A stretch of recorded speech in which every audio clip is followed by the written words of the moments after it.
పశ్చిమాసియాలో మారుతున్న భౌగోళిక రాజకీయ పరిస్థితుల దృష్ట్యా దేశంలో ఇంధన భద్రత, ఎరువుల లభ్యత, భారతీయ పౌరుల రక్షణపై కేంద్ర ప్రభుత్వం భరోసా ఇచ్చింది. ఈ మేరకు ఉన్నత స్థాయి సమావేశంలో పెట్రోలియం, విదేశీ వ్యవహారాలు, ఓడరేవులు, ఎరువుల శాఖల అధికారులు తాజా పరిస్థితిని వివరించారు. ప్రజలు వదంతులను నమ్మొద్దని, దేశంలో అన్ని నిత్యావసరాలు నిల్వలు పుష్కలంగా ఉన్నాయంటూ స్పష్టం చేశారు. పశ్చిమాసియాలో మారుతున్న భౌగోళిక రాజకీయ పరిస్థితుల దృష్ట్యా దేశంలో ఇంధన భద్రత, ఎరువుల లభ్యత, భారతీయ పౌరుల రక్షణపై కేంద్ర ప్రభుత్వం భరోసా ఇచ్చింది.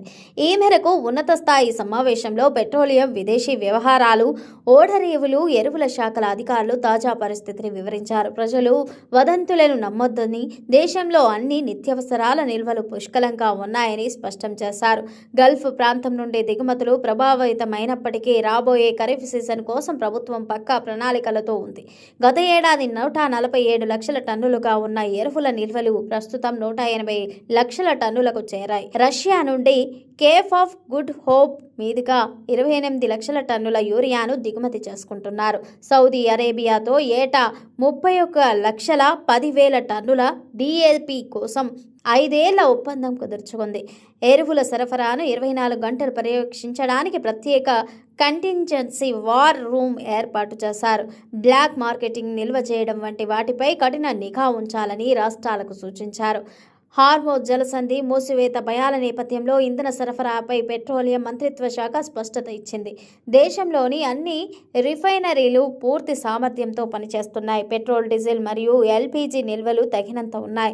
ప్రజలకు ఉపశమనం కలిగించేలా పెట్రోల్, డీజిల్పై ఎక్సైజ్ సుంకాన్ని లీటరుకు 10 చొప్పున తగ్గించారు. కొన్ని చోట్ల భయాందోళనలతో ప్రజలు పెట్రోల్ బంకుల వద్ద క్యూ కడుతున్నారని, అయితే ఎక్కడా కొరత లేదని ప్రభుత్వం ప్రకటించింది.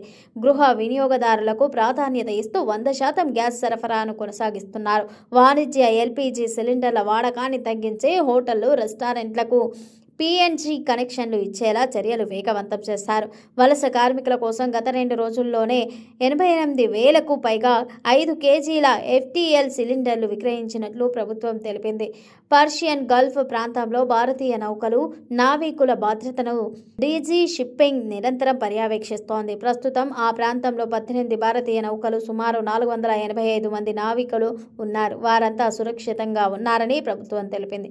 వివిధ సంఘటనల్లో మరణించిన 8 మంది భారతీయ పౌరుల కుటుంబాలకు సహాయం అందించేందుకు చర్యలు తీసుకుంటున్నట్లు అధికారులు తెలిపారు. నిత్యావసరాల వస్తువుల చట్టం 1955 ప్రకారం బ్లాక్ మార్కెట్ చేసే వారిపై కఠిన చర్యలు తీసుకోవాలని కేంద్రం రాష్ట్రాలను ఆదేశించింది. ఆంధ్రప్రదేశ్, తెలంగాణ సహా 16 రాష్ట్రాలు ఇప్పటికే ప్రతిరోజు సమావేశాలు నిర్వహిస్తూ ప్రజలకు వాస్తవాలను వివరిస్తున్నాయి. కాగా పశ్చిమాసియా సంక్షోభం దృష్ట్యా భారత్ అన్ని రకాల ముందస్తు జాగ్రత్తలు తీసుకుంది. ఇంధనం, ఆహారం, ఎరువుల విషయంలో దేశం సురక్షితంగా ఉందని, ప్రజలు ఎలాంటి ఆందోళనకు గురికావద్దని కేంద్ర ప్రభుత్వం ఈ మీడియా సమావేశం ద్వారా భరోసానిచ్చింది.